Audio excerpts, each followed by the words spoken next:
สบายดีเด้อทุกคนสบายดีตอนแรกเนาะตอนนี้กบยูสตูดิโอจะมาสักทุกคนมาอีกทีกาเกี่ยมคนเชื่องเลยได้นี่ What's up bro ภาษา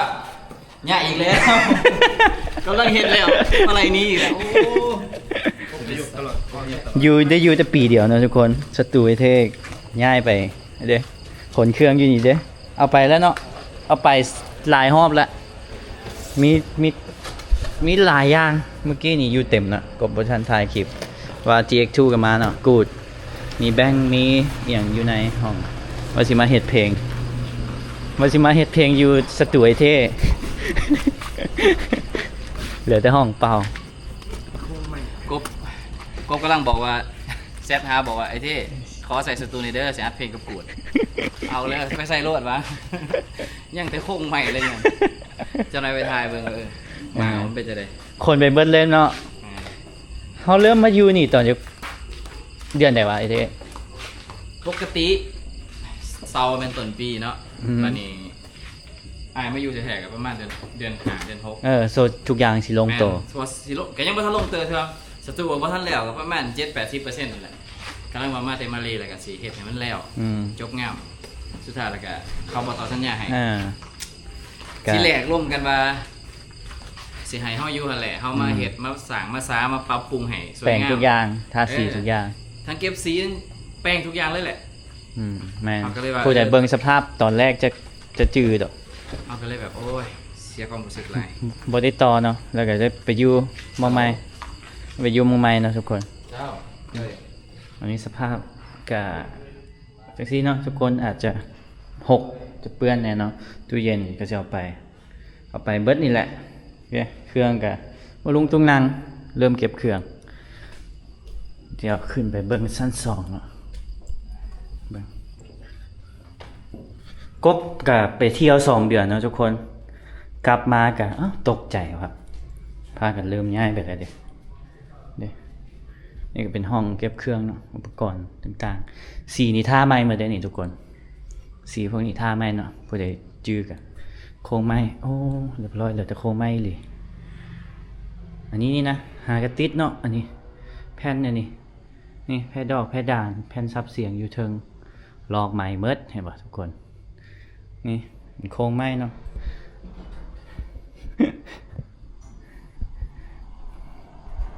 เดี๋ยวไฟฉายเปิดนะทุกคนได้เป็นโครงไม้นี่เด้เพราะว่าอันนี้ปงเยี่ยมเนาะเสียงไม่ออกเด้กับโครงไม้ใส่ก่อนเนาะแล้วก็จึงติดแผ่นซับเสียงสภาพกะนี่โซฟามุมเฮ็ดเวียกกับอยู่นี่เนาะมุมถ่ายเพลงกบ2 เพลงทุกคนเพลงสบายดีบ่กับอยากจะเฮ็ดได้กับมุมนี้เลยเนาะผู้ใดได้เบิ่งอยู่นี่เลยมุมนี้เลยนั่งลิปซิงเพลงอยู่นี่เนาะเพลงสบายดีบ่แบ่งเป็นพระเอกกับอยู่นี่แหละนั่งโซฟาตัวนี้เนาะมุมนี้เลยอยู่นี่สตอรี่ทุกอย่างอยู่นี่อันนี้ก็ขนเครื่องไปเบิดแอร์ทุกอย่างเลยไฟเอียงกะไปเบิดเนาะอันนี้ก็ห้องไอเทอันนี้ก็ห้อง CV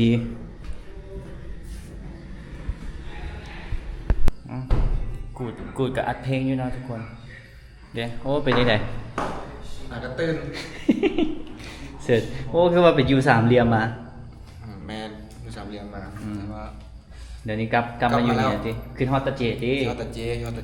กลับมาแล้วคูหูเนาะคูหูเนาะคูหูไอ้อีหยังก็บ่ให้นอนคู่หูได้นอนเนาะก่อนที่นอนบ่ให้นอนคู่หูไม่ให้นอนนะคู่หูนี่นะเพราะแต่ต้องผู้ใดอยู่ก็ต้องอยู่จนแจ้งนะห้ามนอนให้นอนบ่ได้เนาะนอนบ่ได้เพราะว่าตาเจเด็กคนอื่นสินอนเนาะตาเจก็บอกแบงเดี๋ยวว่าโอ้บ่ให้เขานอนเถอะให้เขานอนเถอะอยู่ก่อนอยู่เพื่อถ่าให้เพลงก่อนแม่ส่วนแบงไปเลยเขาจะไหนดิเรื่องอะไรเรื่องสวรรค์เขตเพราะว่าตอนนั้นเขาไป5 คนเด้แฟนตัวเดี๋ยวพรเป็นยังไงพรจะขึ้นมาอยู่นี่บ่น่าจะขึ้นมาอยู่เนาะจะขึ้นมาอยู่เพียงคือเก่าปกติเลยสิไปอยู่ใส่ห้องไหมเดี๋ยวกำลังหาอยู่แป๊บนึงต อนนี้กลับไปบ้านก่อนเนาะ ไปบำรุงหน้าตากันตอนนี้ปานนะ บ่เห็นอ้ายบ่เห็นตัวจักเดือนว่า2 เดือนบ่ 2 เดือน ถ้าไปอยู่2 เดือน เออ ไป2 เดือนกลับมา กลับมาวูบกว่าเก่าเลย แต่ว่าค่อยโมบแล้วเรา ตาเจ ตาเจ แต่เจบ่สำบายนะทุกคน ตาเจสบายตาเจเรา เดี๋ยวสิไปเอิ้นตัวออกมาก่อน ไปเบิ่งตาเจไป แต่เจยังอยู่ในห้องครับแต่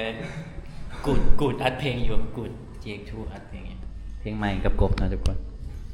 นั่นเครื่องนะตู้เย็นเท่ๆตู้เย็นรวมแล้วก็คนไปเบิดย้ายห้องเนาะตัวก็มาถึงเนาะพอดีย้ายห้องเด้อ มาช่วยไงห้อง มาช่วยกันนี่แหละ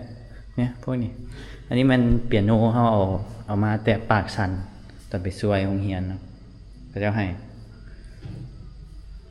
อยู่แป๊บเดียวเนาะ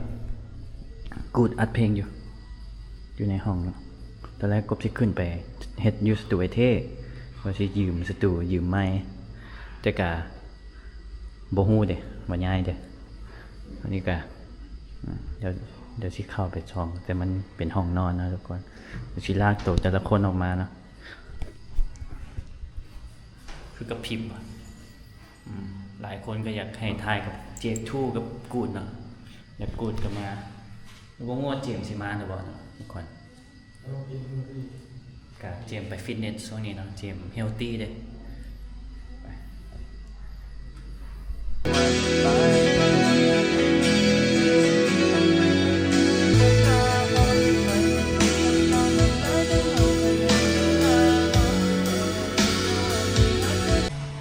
อัดเพลงแล้วนะเนาะทุกคน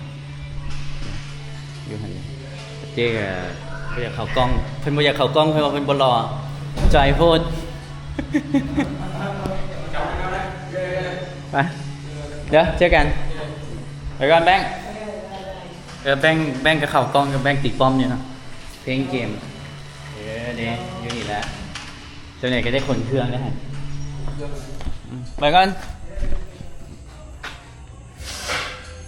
ทุกคนอัดเพลงแล้วเนาะกลับมาส่งกูดกับโยมงไม้เนาะกูดกับเจมกูดก็เอาคอมไป ว่าสิเฮ็ดเพลงเนาะว่าสิไปเฮ็ดอยู่ตอนแรกก็สิไปหาแห้วทุกคนแต่กูดพัดอยู่นี่เนาะอยู่ใกล้ๆละแวกนี่ก็เลยมาหับแล้วไปสตูไอ้เท่ บ่ได้เฮ็ดซ้ำ ได้บ่หั่นแล้วไอ้สิไปอัดเจมก็อยู่ในเนาะเข้าไปหาเจมกันไปเบิ่งห้องกับเจ้าใหม่เนาะส่งไอ้น้องอยู่ใหม่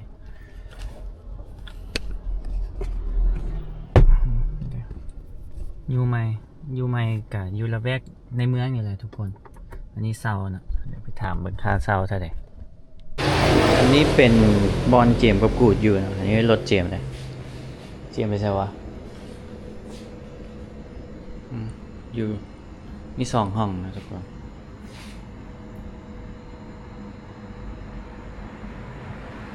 เดี๋ยวบอกเจมออกมาก่อน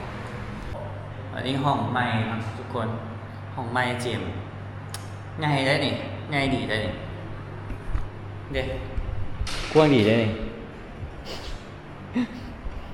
แมวขี้ดื้อขนาดนี้ตุน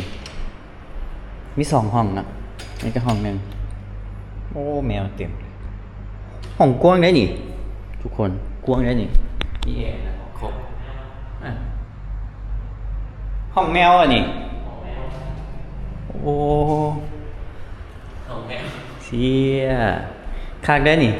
ปีเท่าไหร่วะปีละ90,000ปีละ90,000เดือนละ 8,000 กว่าก็โอเคได้มีหลายห้อง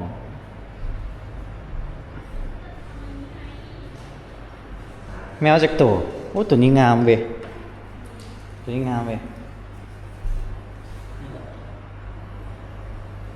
ไปได้แต่ไปคอนเสิร์ตไอเท่กับย่ายสตูเลยดิย่ายไปยูใส่โบกูแต่กับย่ายมืด มันฮิตนะฮะ ฮะ มันฮีดอย่าง สมพันธ์ อ๋อ เริ่มพันเริ่มสร้างสิพาไปเฮ็ดมัน พี่พาไปเฮ็ดมัน อันนี้ทายให้มันครบ10 นาทีเด้มันเหลืออัน3 นาทีแล้วเอา1 นาทีแล้วเอามาเบิ่งห้องเจมส์มึงเนาะตกแต่งเท่ว่ะเชี่ยมาว่ะแผ่นอันนี้ตัวไปซื้ออยู่ใส่ปะคักเว้ยแผ่นนี้นะ ซื้ออยู่งานขายเครื่องเข้าไป คักไอ้ก็อยากไปแต่งห้องไอ้ก็อยากผมอันนี้เฮ็ดเพลงที่นี่มันเซลได้ว่ะเจมส์มันวนได้ว่ะ เวลาอ่านอย่างเงี้ยพวกมันเล่นเพลงกัน เขามีแอร์ให้เล่นบ่นี่ บอกติดต่อแอร์ที่ทั้งห้องนะมันติดเอาเอง ติดเอง2 ห้อง นะ โอ้ ในห้องตัวห้องแมวนะเดี๋ยวเริ่มกันแล้ว อีแต่งคักพี่ตามานอนอยู่เป็นจังซี่แฟตเหี้ย เดี๋ยวโลกเดี๋ยวพันเลยจัดสรรเลยนะ ผ้าผมจังซี่ก็คักเด้เอาไปซอกก่อนนี่สิ ก็คืนมาอยู่ประมาณ2 คืน ไปอยู่ใส่ เพราะเข้ามาเมื่อบ้านอันนี้ เจมส์ก็หาก็ขึ้นมาเนาะอ้ายก็หาก็ขึ้นมาแต่ใส่สมบูรณ์เลยประมาณนี้ทุกคน จะได้ทำน้ำหนักต่างเลย เอาแว่นมาใส่สิคักเด้เนาะ ได้ บอกว่าเซ็นเซอร์อยู่เลยลงคัก เมื่อได้มีตู้ให้สั่งวันมาไม่เพื่อน ดอกไฟซื้ออยู่ใส่ว่าไอ้ก็สิแต่งห้องนี่ เสื้อ เชื่อใคร เสื้อเขาเห็ดขาย โอ้ใช่ป่ะ ที่ขายนี่กัน ใส่ซื้อหยัง บ้านนอก มันนอกคักเด้ขายเท่าไหร่นี่ เรื่องประมาณ30 เหรียญไม่ได้ขายแน่ไหน 30บวกค่าชิปปิ้งไป ประมาณนั้น กับประมาณ40ประมาณนี้แหละ30-35เฮีย นี่คือแต่งตัวอยู่ เป็นจังได๋คอนเสิร์ตคักบ่ ครับคนม่วนเห็นลายคนลายมือที่1กับลายมือที่2แห้งลายแต่ก็จะจุดปลูกอยู่ไหนเยอะมันอลังการ ไปก็อยากไปอยู่แต่รถบ่ว่างราคาไปใส่สมบูรณ์เด้ ไปเจอไอ้ปานเจอเด็กไอ้ปาน มื้อนี้ก็มาส่องสตูเนาะตอนแรกสิไปหาแค่วเด้แรกสิไปหาแค่ว แล้วเข้ามาอยู่ บิ๊กป้อมเฮ็ดเพลงได้ก็เรียกบ่ได้เด้อไปก่อนได้นี่ เชื่อ เจอกันโบร เจอกัน see you next เดี๋ยวสิพาเจียมไปย่างปลาเนาะทุกคนถ้าเบิ่งว่าพวกเฮาสิไปไสถ้าเบิ่งถ้าติดตาม เดี๋ยวพร้อมแล้วส่วนนี้ฟิตเนสเดี๋ยวจะ ปานใดสิปล่อยเพลงใหม่ นี่ก็อีก2-3 วันจะได้ปล่อย แล้วเบิดแล้วอ่ะ นี่ตัดอย่างนี้ ตัดแล้วละ ตัดแล้วเราประมาณ 80% มีแต่อีก20%นั้นเก็บพวกเอฟเฟกต์พวกเนื้อใส่เนื้อใส่อย่างแบบปะปนแล้ว โอเคเดี๋ยวไอ้ส่งบ๊ายบายทุกคนเจอกันคลิปหน้าเนาะตั้งแต่ไอ้กลับจากอันนั้นมาอันนี้เป็นคลิปที่2ที่ไอ้ถ่ายผมอยากถ่ายคลิปเลยช่วงนี้ เอาไป วิวมันต่ำเลยแล้วมันเมื่อยมันแบบกี่ข้านนะทุกคนยอดวิวบ่ไปถ้าคลิปนี้บ่ไปอีกอะ บูบ่ถ่ายแหละแต่ว่าความจริงพอหยอกอะแค่รีสตาร์ททุกคนเมื่อยเดินทางเมื่อยเด้อ bro เจอกัน bro ไป ไป ผมคุยสุดท้ายของมัน บ๊ายบายเจอกันคลิปหน้าผู้ใดกันย่ายสตูนะไอ้เท่กันย่ายเจียมมันมาอยู่นี่ตัวมาอยู่นี่ได้จะเกลือแหละ ได้ 2 ว่ามันเดือน8 9 10 11 3 เดือน อ๋อ3 เดือน เฮ้ยไวกว่า3 เดือน คือว่าไปว่ะอ๋อแสดงว่ามาอยู่ก่อนอ้ายไปเที่ยว พอมาอยู่ตอนเดือนวันที่20เดือน8 20เดือน8อ้ายไปเที่ยววันที่10เดือน8แม่นตอนนั้นเขาไปน้ำตกไปตาดยังตัวยังซอกห้องอยู่แม่นละ เดือน2 เดือนไปประมาณนี้ เอ้าไปก่อนจับมาเนี่ยนี่บ๊ายบายทุกคน เ เจอกันคลิปหน้าเด้อทุกคนยอดวิวตกคอมเมนต์กดไลค์กดแชร์แล้วมาหาทีมงานแล้วยอดวิวผมไปกันจักสิบาจับลืมบอกไปนะทุกคน อันนี้เดือนละ 8,000 กว่าบาทก็โอเคเลยเห็นบ่จะมีรถทีบเจมเนาะรถจักรรถใหญ่กับจอดเป็นแคมทางใหญ่นะทุกคนถือว่าโอเคมันเป็นคอนกรีตทางดีบ๊ายบายทุกคน